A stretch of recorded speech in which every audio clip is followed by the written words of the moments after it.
Donc, tout d'abord, merci beaucoup au professeur Franz Grenet de m'avoir invité. Je vais présenter de nouvelles recherches archéologiques sur un site que j'ai découvert il y a 3 ans. Au départ sur des photographies aériennes et pour le dire tout net, grâce à Google Earth, dans le nord de l'Afghanistan et qui, je pense, peut toucher à la question des villes centra-asiatiques qui forment le thème de ce séminaire. Ces recherches ont été conduites à l'occasion de ma collaboration avec la délégation archéologique française en Afghanistan, à Kaboul, et en particulier à l'invitation de son directeur, M. Philippe Marquis, qui, outre plusieurs séjours à Bactre consacrés à d'autres sites, m'a donné les moyens d'aller sur le site de Zadiane, dont je vais vous parler aujourd'hui, en septembre dernier, et à une seule reprise. J'avais auparavant, après la découverte du site sur Google Earth et avant d'aller sur le terrain, pu exploiter des photographies faites sur le site, mais sans que les chercheurs aient connaissance de l'existence du site lui-même, des photographies de terrain et des photographies aériennes qui m'ont été fournies par le prédécesseur de Philippe Marquis à la tête de la DAFA, M. Roland Bézenval, que je remercie également. Alors, nous nous trouvons tout à fait dans la même région dont vous a parlé Franz Grenet, c'est-à-dire le nord de l'Afghanistan avec la Moudaria et le superbe cône alluvial de l'oasis de Bactre. Et je vous prie de faire attention à cette limite claire, qui est vraiment la limite de la zone alluviale, avant la zone désertique, en grisé, ici, et avant d'arriver à la partie, disons, humide, les bords, la vallée large de la Moudaria lui-même. Voilà une carte plus restreinte. Donc nous n'allons pas jusqu'à la Moudaria. Une carte de l'oasis lui-même avec le système montagneux, la Balkade qui sort ici encluse de la montagne et qui va irriguer un vaste cône alluvial. Et je vous prie de faire attention à cette route dont on voit bien que le tracé initial était un tracé médiéval qui menait à Bactre avant la destruction de la ville par les Mongols et qui ensuite a été reprise une fois le site principal de l'oasis déplacé à l'est à Mazar-e Sharif, a été repris en direction nord-sud. Mais on voit bien que le tracé ancien était ici. Le site dont nous allons parler, c'est le site de Zadiane, tout à fait au nord, droit au nord de Bactre, à la limite du désert, ici représenté par la limite entre le vert clair et le blanc. Zadiane est connue dans la littérature archéologique presque uniquement en raison de la présence d'un très beau minaret seldjoukide sur lequel j'ai pu monter. Alors, j'ai des photos de l'ensemble du paysage. Il y a eu un certain nombre d'articles parus dans les années 70, de Madame Colombek par exemple, sur ce minaret seldjoukide, mais je ne vais pas du tout en parler, donc je passe rapidement. Mais il est très beau. En revanche, ce dont je vais traiter, c'est d'abord ce que vous voyez au loin. Alors, vous voyez le minaret, là, on est 4 km au nord par rapport au minaret. Le minaret, vous le voyez ici. Mais ce dont je vais parler, c'est de cette énorme citadelle, 4 hectares, 200 mètres sur 200 mètres, 12 mètres de haut, de forme carrée, qui est conservée en assez bon état. Disons qu'elle est tellement massive qu'elle n'a pas été complètement détruite, au centre de la plaine. Quand je dis conservé en excellent état, l'ensemble du site a été pillé. Vous avez là le paysage de cratères qui est habituel dans ces zones de pillage. Peut-être que Franz vous a montré des photos d'Aïranoum après les pillages. On le voit même sur Google Earth, que c'est complètement pillé. Et quand nous sommes arrivés en septembre avec les soldats, nous devons nous déplacer avec des soldats, on a fait s'enfuir une série de pillards et on voyait au loin, sur un autre site dont je vais vous parler tout à l'heure, des pillages en cours, des silhouettes sur les monticules qui ne pouvaient être que des silhouettes de pilleurs. C'est ce site qui s'appelle Kafir Qalai Zadiane est répertorié dans le grand répertoire des sites archéologiques d'Afghanistan, publié par Warwick Ball. C'est le site numéro 8 dans cet ouvrage. Et il est simplement décrit comme une grande citadelle carrée. Mais il y a aussi à Zadiane, à 2 km au nord par rapport au site de la citadelle, un mur. On le voit dans sa caractère complètement rectiligne. Et la photo précédente, en fait, est prise, pardon, celle-ci, est prise du mur. Donc vous voyez la distance qui les sépare. Un mur partiellement conservé, et je vais même dire remarquablement conservé, puisqu'il est conservé par endroits jusqu'à 7 mètres de haut. C'est un cliché que je dois à Roland Besenval, donc avant la découverte du site, de l'organisation du site, disons. Et là, vous le voyez, l'enfilade des moignons qui restent du mur. Là, c'est une photo que j'ai prise donc, en septembre. Si je montre une partie du photo de Roland Besenval, c'est que nous avons eu un problème avec notre appareil photo. Voilà. Et donc là, vous voyez le mur qui se prolonge depuis le désert. Et là, nous sommes dans la partie de désert avec des séries comme ça d'isolats, des restes d'anciennes terrasses complètement disséquées par le vent, sur laquelle d'ailleurs, je signale que les archéologues qui m'accompagnaient, Julio Bendezou et Philippe Marquis, ont trouvé des restes néolithiques. Il y a plein de pierres taillées. Voilà l'organisation, voici une carte soviétique au 50 millième, avec l'organisation d'ensemble du site. Donc vous avez le désert au nord, vous avez le village de Zadian en 2 parties ici, le minaret est ici, vous avez la forteresse carrée, 4 hectares, et vous avez ce gigantesque mur de 4 km de long, extrêmement bien conservé, non seulement dans une partie est-ouest, mais aussi faisant un angle droit dans une partie nord-sud. Donc 4 km de long, et là à peu près 1 km 500, 1 km 600 conservé. Ce site, cet espace a fait l'objet d'un certain nombre de travaux antérieurs. Le gazetteur, l'ouvrage de Warwick Ball notamment, utilise et fait référence à une expédition qui a eu lieu en 1948, dirigée par Marc Lebert, d'une exploration archéologique de l'oasis de Bactre. Et Marc Lebert a passé une journée dans cet espace et a écrit un rapport non publié sur les différents TP, les différents sites individuels de la région de Zadian. J'ai pu retrouver ce rapport, enfin au moins en partie, dans les archives de la DAFA à Nanterre, que j'ai pu consulter à l'automne dernier. Alors je vous montre les esquisses de Lebert faites sur la région. Donc voilà les ruines. Donc le nord est en bas. Le camp Pirac, donc c'est le nom du mur. La forteresse carrée, un stupa dont je vais reparler, le minaret ici. Des zones habitées ici, un autre site ici dont je vais parler. Voilà le type de fiches que l'on avait. Alors il manque une photo, je ne sais pas où elles sont, mais on a des photos du stupa et une brève description de ce que Lebert a vu sur le site. Je dois dire, j'en profite parce que j'ai un bon public. Je veux dire toute l'admiration que j'ai pour Marc Lebert, qui a quand même fait un travail remarquable dans toutes les régions d'Afghanistan où il est allé, de découverte de nouveaux sites. C'est tout à fait remarquable. Voilà le dessin. Marc Lebert était architecte.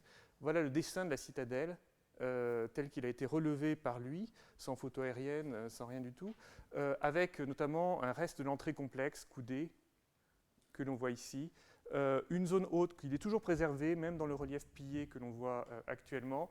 Et alors une zone angulaire, ça je l'ai découvert donc après mon retour d'Afghanistan, ça nous ne l'avons pas vu. Mais peut-être n'avons-nous pas fait assez attention. C'est tout à fait possible que cela y soit encore. Ce n'a pas donné lieu à publication. En revanche, une deuxième expédition archéologique a exploré le site de Zadian. C'est l'expédition archéologique soviéto-afghane du début des années 70, dirigée par Mme Pugachenkova, dont Franz vous a parlé tout à l'heure. Voilà la couverture d'un des 4 volumes de leur publication, dans lequel quelques pages, c'est le volume paru en 1976, quelques pages, trois pages en tout, hein, sont consacrées au site de Zadian et la façon dont les archéologues soviétiques ont compris la région.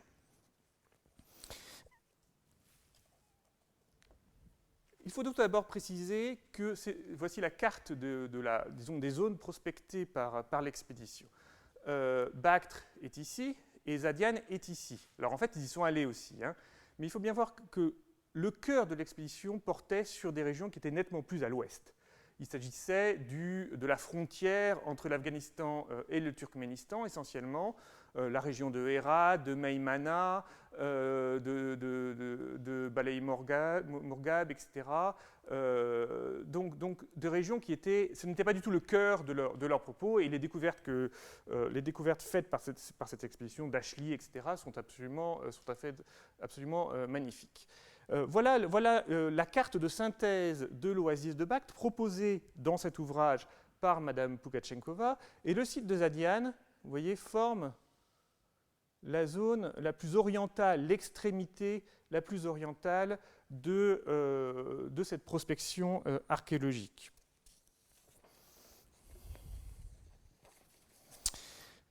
On le voit très bien sur cette carte, le mur de Zadian, dont je vous ai montré tout à l'heure des photos, représente pour Madame Pugachenkova et Madame Krudlikova aussi, l'extrémité orientale, vous voyez l'angle du mur de Zadian, c'est ça, hein, d'un gigantesque mur de 200 km de long entourant l'oasis de Bactre. Effectivement, nos collègues soviétiques ont pu suivre dans le micro-relief l'existence de ce mur. Bon, il disparaît ici parce que toute cette zone a été, la Balkab ayant changé de cours à l'époque médiévale, toute cette zone a été en partie inondée, et donc on a perdu le mur. Ils ne l'ont pas trouvé là, mais peut-être tout simplement parce qu'ils ne l'ont pas cherché. Ils ne sont pas allés plus à l'est. Et pour eux, donc, le mur de Zadian est l'extrémité orientale du mur de Bactre qui est attesté dans les sources musulmanes, puisque Istakri en parle au Xe siècle, donne ses dimensions. Donc c'est un mur dont ils savaient qu'ils pouvaient espérer le trouver. Vous avez ici, c'est toujours Google Earth, hein, vous voyez, c'est à la portée de n'importe qui.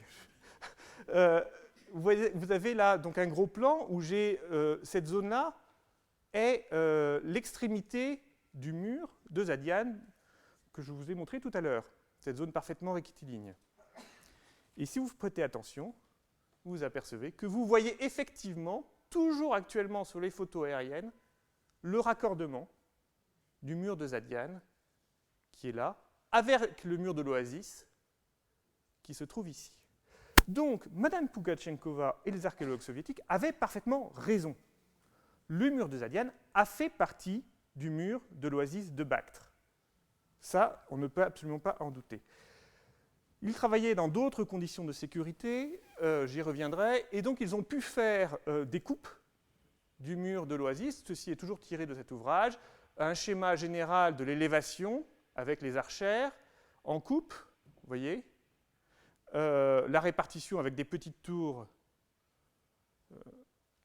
Et enfin, une coupe ici avec un socle plus large et un mur assez haut, jusqu'à au moins 7 mètres de haut, conservé. Voilà. La conclusion qu'en a tirée Mme Pugachenkova est qu'il s'agissait de la partie la mieux conservée, du mur de l'oasis, probablement d'époque grecque, tout simplement parce que dans sa conception, il faut un pouvoir extrêmement fort pour être capable, et c'est sans doute très vrai, un pouvoir extrêmement fort pour être capable de bâtir un tel mur entourant tout l'oasis. Et pour la datation, elle ne se base pas sur des parallèles céramiques à proprement parler, mais plutôt sur la façon de bâtir ce mur avec les parallèles qu'elle peut trouver dans les différents sites qu'ils ont explorés plus à l'ouest. Je vous montre là une photo actuelle, un cliché de Roland Bézenval aussi de ce système d'archères qu'on voit très bien. Hein. Là, c'est cette structure voyez? Avec les 3 ouvertures convergentes, on les voit parfaitement.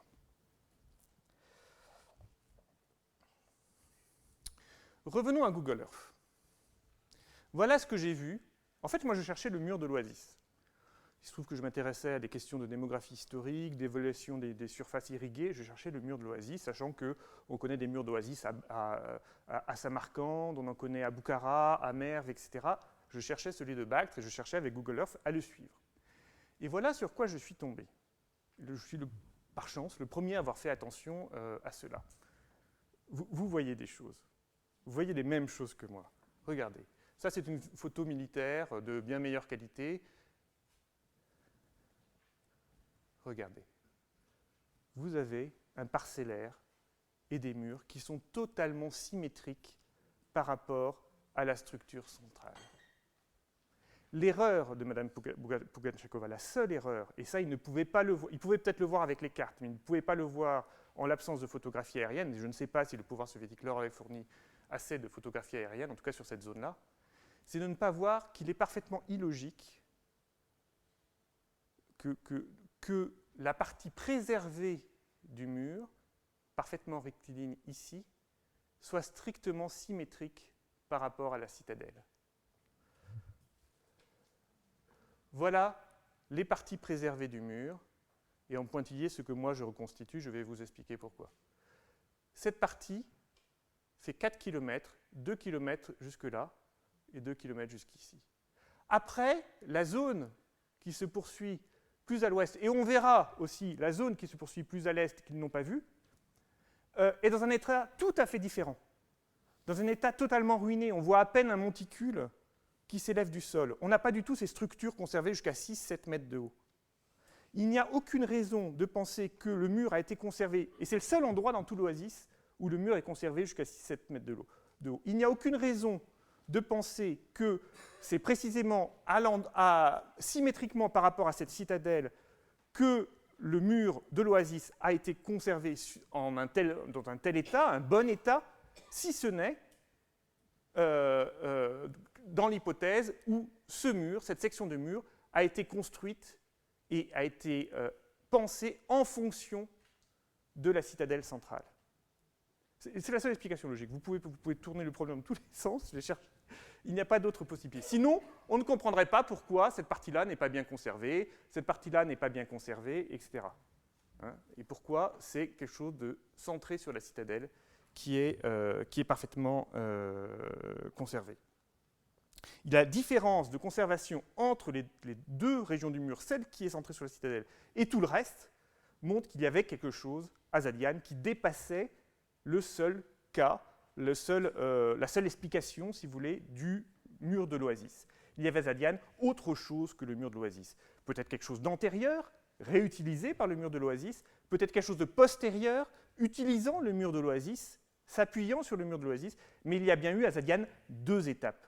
Une étape du mur de l'oasis et une étape liée à la citadelle qui se trouve à 2 km au sud. Mais ce n'est pas la seule symétrie que l'on peut constater sur le site de Zadiane. Et en fait, je crois que c'est ça qui, au départ, a attiré mon œil. Regardez le parcellaire actuel. Il est totalement orthogonal. Regardez ça. Il est divisé en une série de 16 carrés et 16 carrés très réguliers. Alors, ce que vous voyez là, essentiellement, ce sont soit des chemins, soit des canaux. Ceux qui sont plus sombres, ce sont des canaux, mais parfois, ce sont simplement des limites de champ. Par exemple, là, on a un canal parfaitement régulier, mais là, il tourne, et là, vous avez une limite de champ, simplement. Donc, vous connaissez comme moi la capacité du parcellaire à préserver, à fossiliser des organisations du territoire, des terroirs très anciennes, surtout dans des zones qui ont été désertées et qui, du coup, on peut bouger, en fait, depuis. Regardez cela. Je précise que le quadrillage, je l'ai fait à partir d'Excel. C'est-à-dire que c'est un quadrillage parfaitement régulier que je n'ai pas, je n'ai pas triché. J'ai simplement fait un quadrillage régulier de 16 carreaux et je l'ai placé dans le cadre, dans ce cadre-là, en le centrant sur la citadelle. Alors, attendez, je vais essayer de sortir de... Voilà, parce que normalement, je dois pouvoir...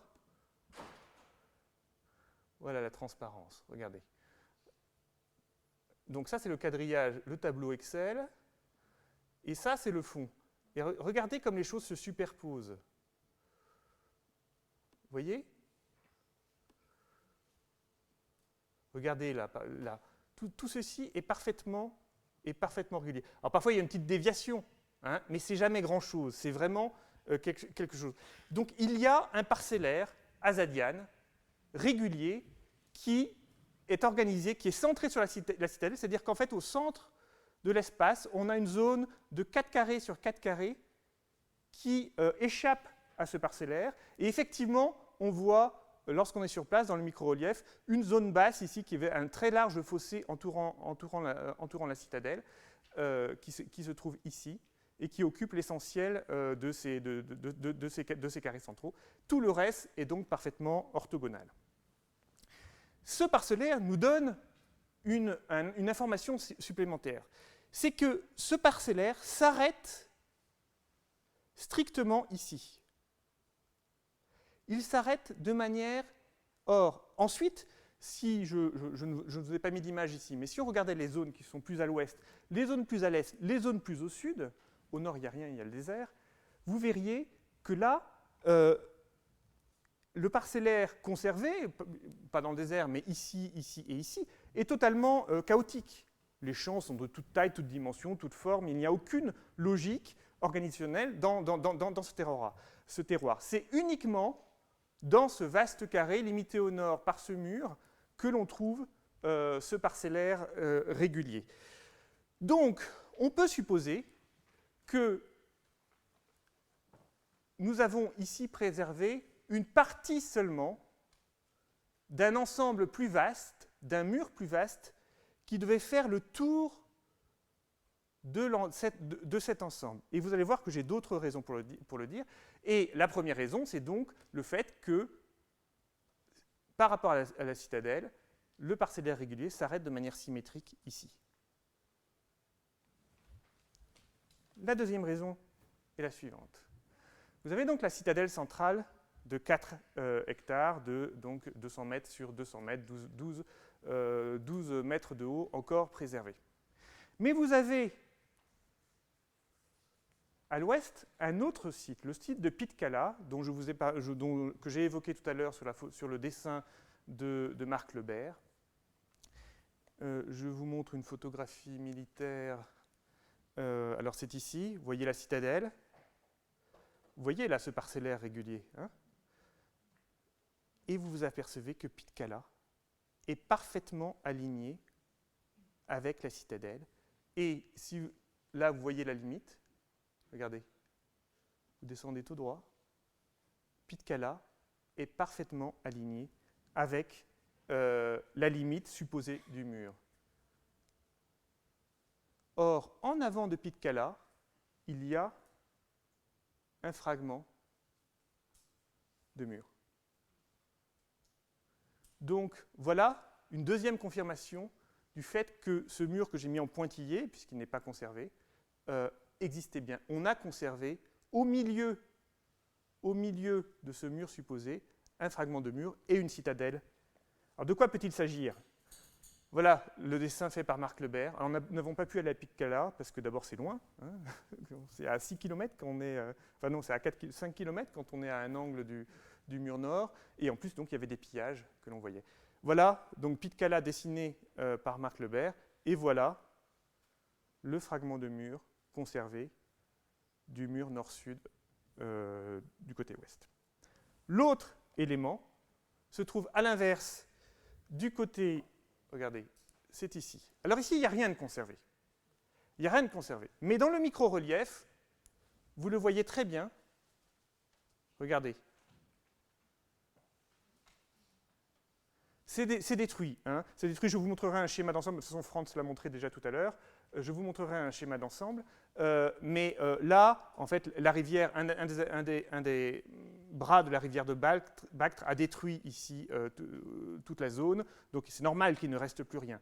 Hein. Mais on voit ici encore dans le micro-relief qu'il y avait quelque chose qui est parfaitement symétrique. Pitcala est là, vous voyez, qui est parfaitement symétrique. Donc voilà l'organisation d'ensemble que l'on peut proposer de ce site. Un petit détail. Ceci fait 4 km. 4 km. Donc on n'est pas comme à Dalverzin-Tepe ou dans les 31 hectares. On est dans les 1600 hectares. Samarcande, c'est 220 hectares. Donc évidemment, ce n'est pas une ville. Évidemment. Alors, quel parallèle? Bon, la forteresse centrale est énorme. Et encore, là, vous avez l'échelle, avec le soldat là, qui monte la garde. Vous avez l'échelle qui vous permet un peu de visualiser l'ensemble. Et là, vous voyez le fossé. Vous voyez que ça remonte là, la partie dont je vous ai parlé tout à l'heure. Les parallèles auxquels on pense sont, je pense, enfin, on peut faire l'hypothèse, je pense, d'un camp militaire. C'est peut-être la chose la plus vraisemblable. Et on connaît, dans l'Asie centrale antique, au moins un modèle de vastes camps militaires dans lequel sont logés des soldats paysans qui vont à la fois défendre la région et cultiver des champs localement pour qu'ils soient plus ou moins autonomes. C'est le modèle des Tuntien chinois que l'on connaît dès l'époque Han. Et là, vous avez une photo. Alors, je remercie Arnaud Bertrand, qui est un doctorant d'Éric Trombert, qui fait une thèse sur le Gansu, les défenses du Gansu à l'époque Han, qui m'a fourni cette référence. Là, on voit un Tuntien, probablement d'époque Han chinois, et on voit là, les champs à l'extérieur du camp fortifié. La grande différence, c'est que, vous voyez, là, on a moins de 300, là, on a 300 mètres à peu près, 350 mètres. On n'est pas du tout dans la même échelle. Et aussi, les champs sont à l'extérieur de la fortification, qui d'ailleurs n'est pas centrée sur une citadelle, puisque la citadelle est latérale. Donc d'un point de vue morphologique, il n'y a pas d'emprunt direct aux Tuntien chinois. En tout cas, les Tuntien qu'on connaît ne fonctionnent pas de la même manière. Peut-être qu'il y a un emprunt de fonction, peut-être que c'est la même idée, mais ce n'est pas un emprunt morphologique.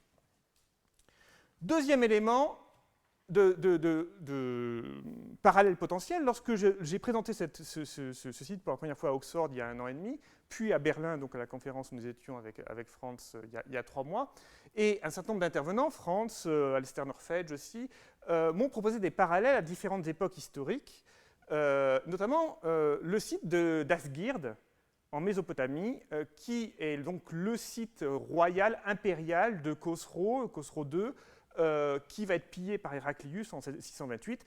Si vous voulez, un gigantesque palais, ville-palais fortifié, situé loin de Ctésiphon, au pied de la montagne, où le roi des rois pouvait à la fois avoir ses trésors, ses harems, sa garde, et avoir une zone de chasse, tout en échappant au peuple. J'ai eu beaucoup de mal à retrouver le site. Voilà une carte faite par un agronome dans les années 50 qui situe le site, heureusement. J'ai pu retrouver donc sur Google Earth le site, voilà, et voilà des photos qui ont été prises, je crois, dans les années 10, de ce qu'était la lisière, les fortifications de Dasgird. On voit quand même que c'est très très différent en termes de... C'est pas du tout les mêmes techniques, c'est beaucoup plus massif, beaucoup plus épais, beaucoup plus puissant aussi. L'autre, j'y reviendrai. L'autre site qui m'a été proposé, c'est un site d'époque probablement musulmane, ou peut-être sassanide, mais plutôt probablement abbasside, du côté de Samarra, là aussi en Mésopotamie.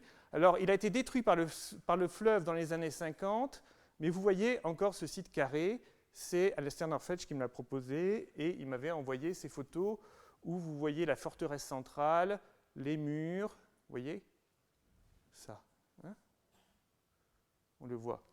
Et effectivement, quand on regarde le plan de ce site, probablement abbasside du début du IXe siècle, de première moitié du IXe siècle, à côté de Samarra, un domaine agricole, en fait, en bordure de la ville de Samarra, nouvelle capitale de l'Empire abbasside à partir des années 830, on retrouve un plan qui est très proche de celui qu'on a à Zadiane, avec probablement une porte d'entrée, un pavillon, mais ce n'est qu'un pavillon, pas une forteresse centrale, et des délimitations, un certain nombre de carrés d'exploitation, si vous voulez, et un mur qui fait le tour. Alors Franz vous a déjà montré, il n'a pas arrêté de déflorer mes diapos là, il vous a déjà montré cette diapo. Voilà l'image d'ensemble du site de Zadian.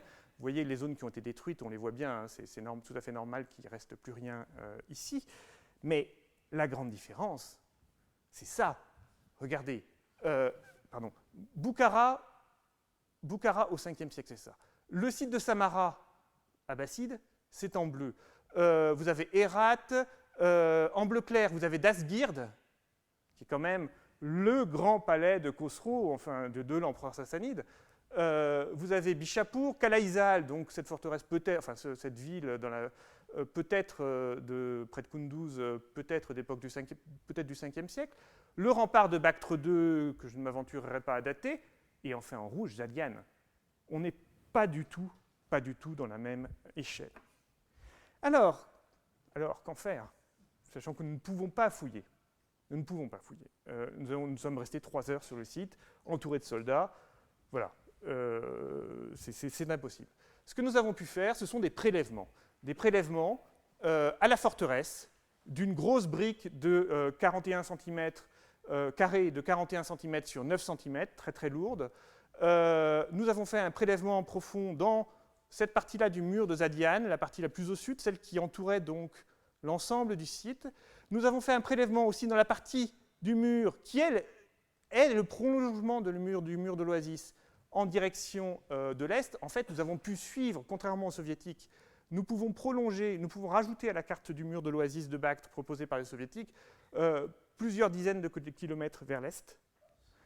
Et enfin, ici, nous avons fait un double prélèvement.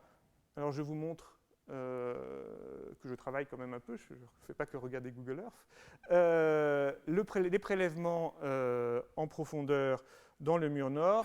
L'état, donc on a à la fois prélevé des blocs témoins à côté du prélèvement et les zones de prélèvement. Là, Philippe Marquis, en fait, on a prélevé cette brique entière.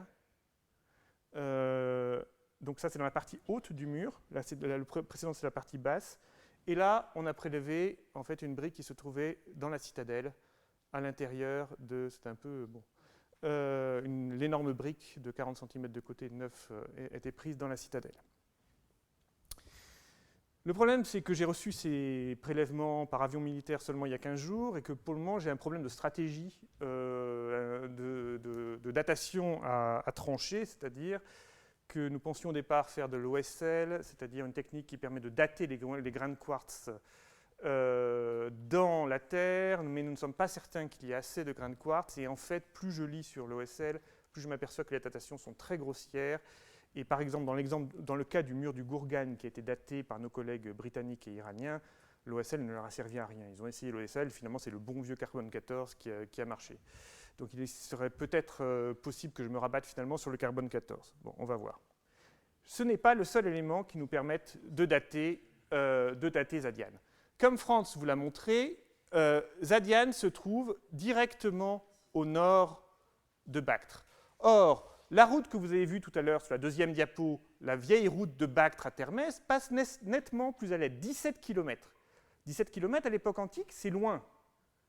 Ça veut dire qu'un établissement à Zadian ne peut pas contrôler la route. C'est beaucoup trop loin. C'est aberrant de mettre quelque chose...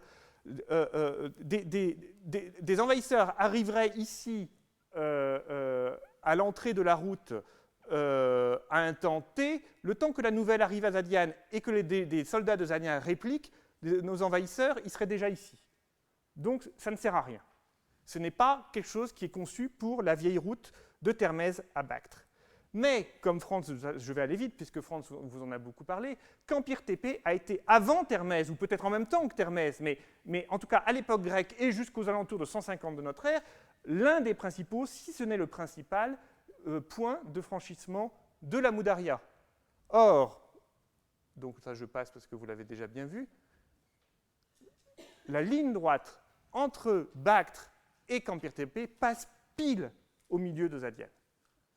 Zadian est un gigantesque, à mon avis, est un gigantesque camp fortifié pour des soldats paysans chargé de contrôler la route de Campire Tépé à Bactre juste à la sortie du désert.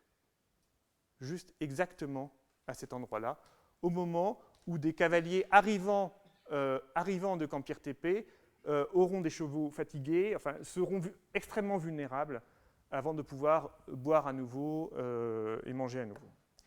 Sur la plus longue, disons à plus grande échelle, si vous voulez, Franz vous en a parlé aussi tout à l'heure, on a au nord de Campire Tépé le site des portes de fer fouillé par Claude Rapin ici présent. Donc je vous remontre une photo, mais bon, je vais vite, puisque là, vous avez la muraille. Et ça, on a déjà vu tout à l'heure la fouille de Claude avec le mur couchant. Voilà, pour moi, Zadian, c'est cela. C'est la défense en profondeur de la Bactriane couchane. On a le site des portes de fer qui bloque le passage des montagnes au nord.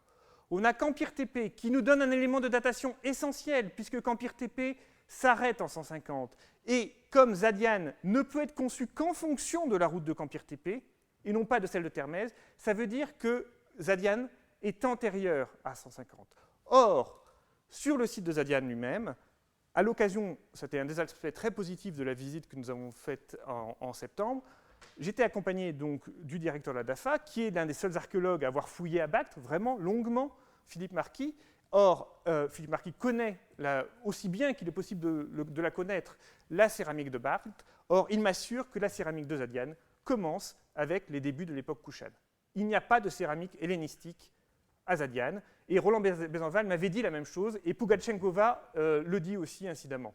Donc, ensuite, on manque d'une typologie céramique complète, c'est une litote, c'est un euphémisme, pardon, pour la région de Bactre.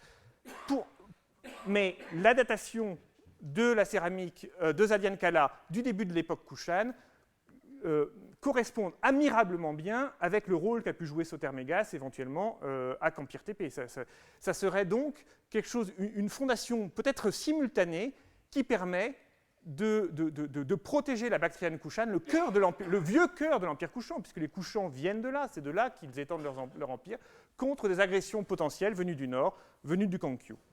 Voilà, je vous remercie.